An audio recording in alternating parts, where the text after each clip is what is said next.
Hello, I'm Chef Jeff Trombetta from Norwalk Community College, Norwalk, Connecticut.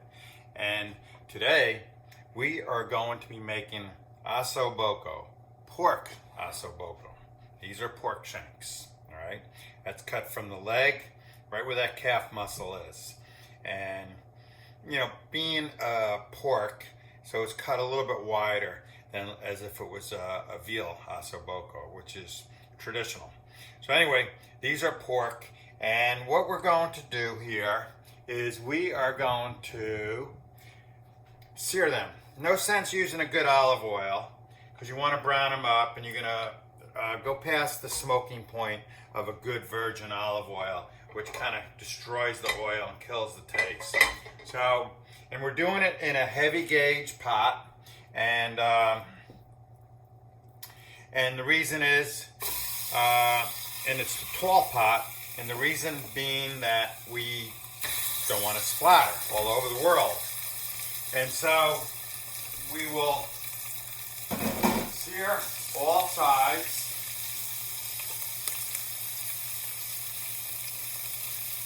And let that really cook up. And we could even put a lid on that. Now, obviously, this is going to take a couple hours. So, what I have here is I have this pork osso buco basically done. It is done, okay? Which took about an hour and 45 minutes after I started building the sauce. And you can see that it's shrinking up off the bone. Let me pull that up for you. Alright, you can hear this, see, it's shrunken up off the bone. And you have the two bones in there, alright? And this is a rear leg, that's a tibia, and I don't know, a femur maybe? I'm not sure, I forget which is the front, which is the back leg. But anyway, so this is real tender, knife tender is what you want. And you know, you want to insert a knife and it to be able to fall right off of there, all right? So that's done, and we'll plate that up over some pappardelle noodles, and we'll lower this a little bit. You don't want to burn your pan, but you do want to get a good heat on it. And let's see what we got under there. All right, and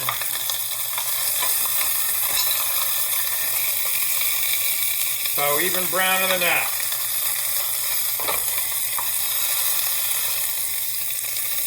All right. So we'll let that cook. We'll let that brown up. Then we'll build our sauce. And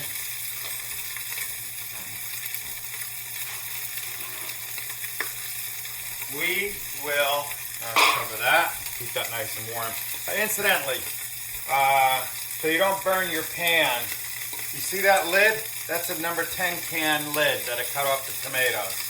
And you put that down over the burner, and it prevents yours from scorching the pot, all right? So it's like a little plate, a protective heat plate, all right? So that's what's going on there. And as far as tomatoes go,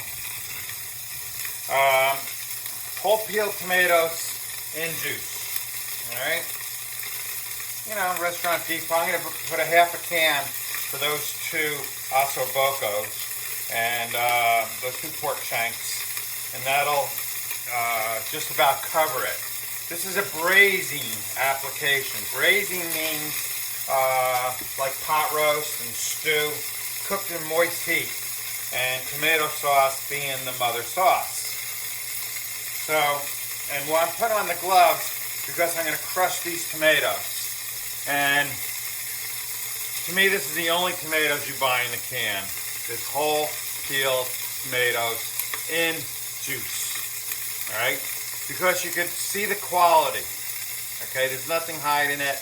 Yeah, they might throw some dyes in some brands and some calcium chloride or whatever to make so they hold their shape and so they don't kind of mush and disintegrate. But purees and ground tomatoes and all that stuff is what happens is you can get inferior tomatoes all ground up. You don't know. So here you can see the quality. And so I'm just crushing them. That's why I have the gloves on. And I have to inspect my, I'm going to turn that down. Inspect my pork osso buco.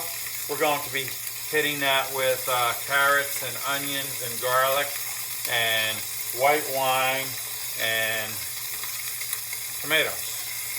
All right, and then we're going to let it stew, and then I'm going to go ahead and plate up some the one that's cooked already. All right, so you could make this sauce a puree after it's all cooked, or even beforehand.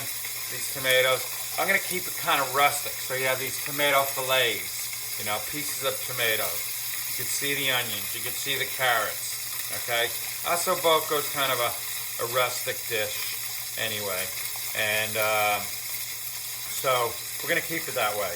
But like I said, you could treat your sauce however you want it. So I'm just crushing these up, and some will fall apart as it cooks. So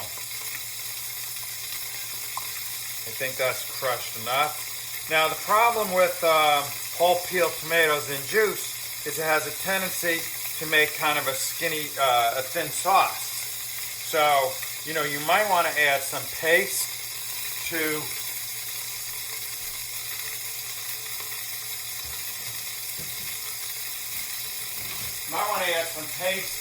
to thicken it up.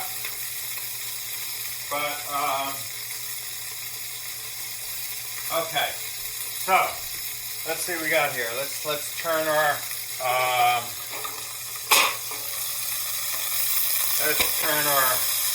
pork, right?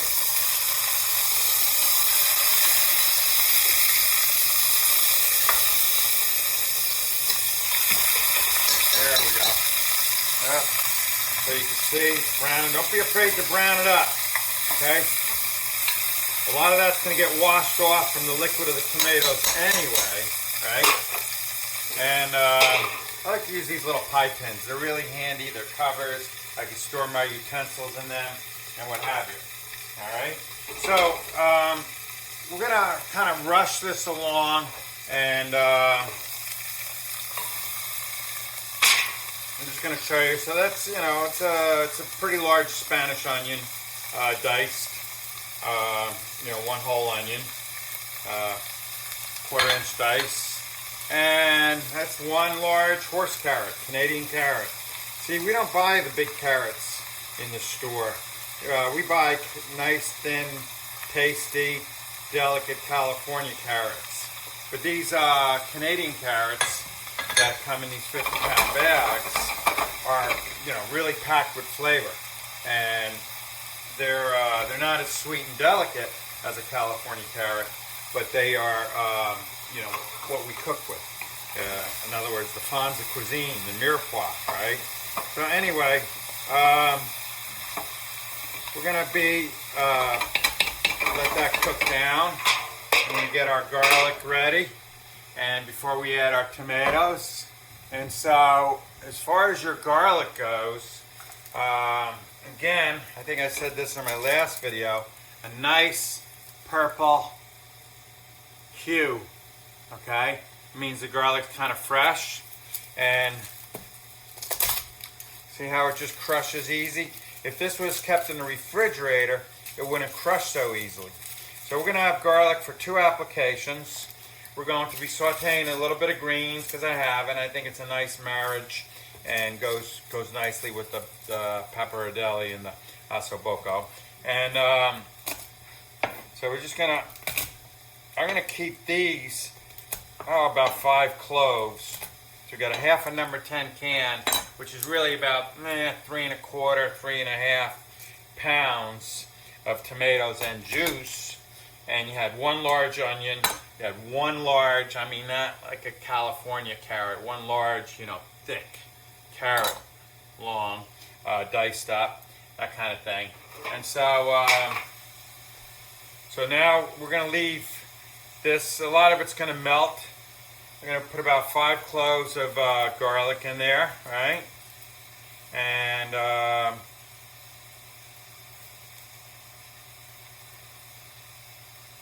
man, this is good garlic. It smells nice. It's, you know, when you crush it, it's nice and moist in there, okay? And so some of these skin is sticking a little bit more than normal. That's okay. But if it was in the refrigerator, it would really stand out. Okay.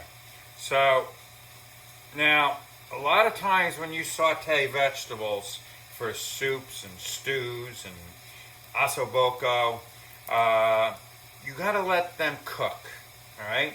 In other words, before you add your juice, you rid the bad flavors, especially, you know, that kind of sulfuric type flavor and the acids from the onion. All right. So you want to cook the vegetables till they're tender before you add your moisture. All right.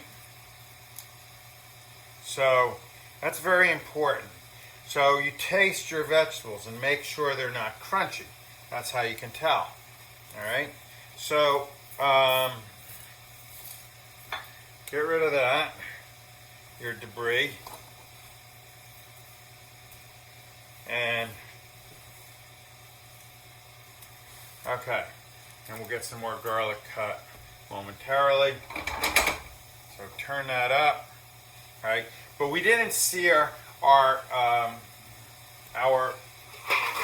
osso buco as much as we wanted to, right? Just for the sake of time. And but we'll get our vegetables on the bottom and let them kind of get tender. Turn that up a little bit and put a lid on there. All right. Now, our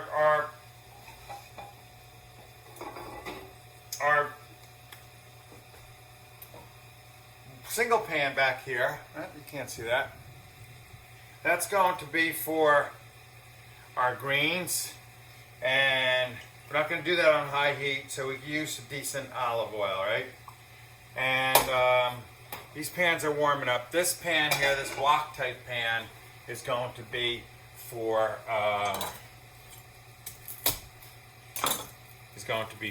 our pappardelle. Pappardelle is pre-blanched, and you know, don't be afraid to heat. So we're going to keep that garlic whole too, right? This way, if you want to eat it, you can eat it. If you don't want to eat it, you can kind of put it aside. But blistered in with the greens, it'll certainly provide flavor, all right? And I myself would eat those. You know, raw garlic is a lot more pungent and stronger when it's cooked. When you cook the garlic, it really mellows it. And so you could chop it, whatever you want. This is a rustic dish, all right? Okay. So, the garlic's going on low heat. The vegetables are getting tender. Alright. I'm going to turn the garlic up a little bit. Alright. And we're going to check this. Alright.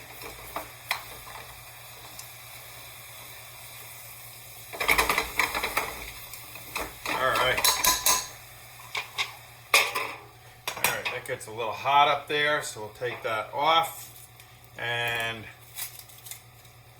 there we go. So our garlic is starting to cook. And let's get our pappardelle in here. Who says you can't saute pasta? Alright? Alright? Okay, goodbye. So now we're going to take our pasta, just add a little bit of pink salt, a little bit of cracked pepper. I just turned up the heat. This is why you got to regulate. There's no such thing as, cook on medium heat for 5 minutes and all that. You regulate your heat accordingly. All right. If it's not cooking, turn it up. If it's cooking too fast, turn it down. All right. Okay. So we don't want to burn our garlic, and we don't want to heat up our. So we want to just a light little browning on the garlic, right? And then we could slow that down. We're going to add a little red kale, and we're going to add a little beet greens. Actually, yeah, beet greens.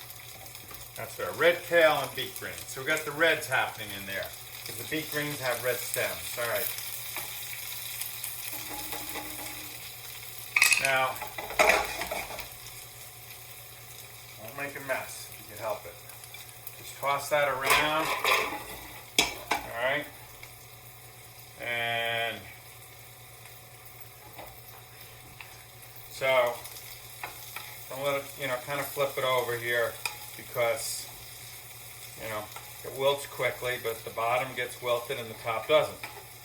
So you want to cook it evenly, all right? And now, we will go ahead and add our tomatoes. Our vegetables aren't quite done yet. Okay, so that's going to braise, all right? And we're going to move this guy up and put this guy on low on the back, right? On low heat. Give him covered, all right?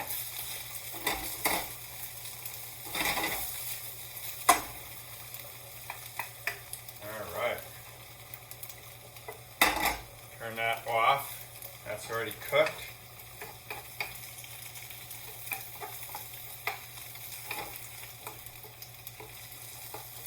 And we're going to add a little bit of salt and pepper to our beet greens. Alright. That's a little bit. There we go. So there, beet greens and the red kale. They're done. Okay. Let them get hot. We're just heating these noodles up, right? That's all they got to do. Alright.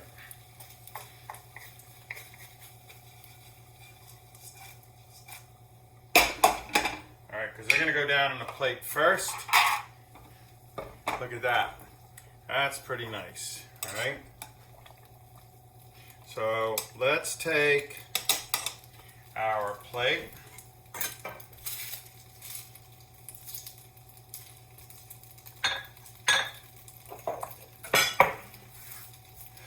Right here. And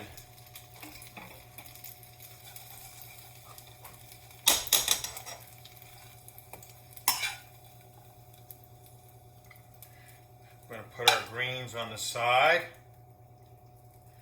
I think that's enough, right? I don't want to go overboard.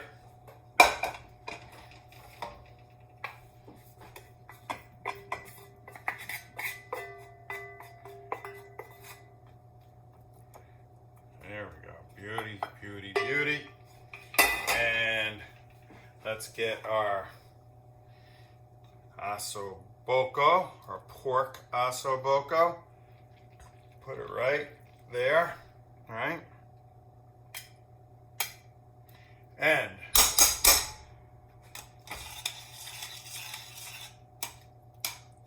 so you can see that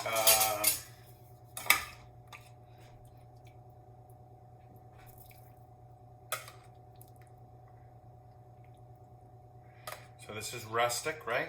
You see carrots, you see some whole garlic cloves, you see some tomato fillets, right? It's got a decent consistency. You got some evaporation. It's a little juicy, so it's going to eat. It's got some body to it, but it's juicy, so it's going to eat light. All right, and we are going to take some. This is Romano cheese. Romano's made from sheep's milk It's a little sharper, has a tendency to be a little saltier, and I like it better. A lot of people, Parmesan's a great cheese. It's more buttery and nutty and what have you, but this is kind of nice. It's a full flavored dish, and that's it. I'm not gonna go ahead and eat it. I'm just gonna tell you how good it is, and that's it. Pork osso buco, pappardelle noodles, and with a little bit of accompaniment of beet greens and red kale. Hey, thanks for watching.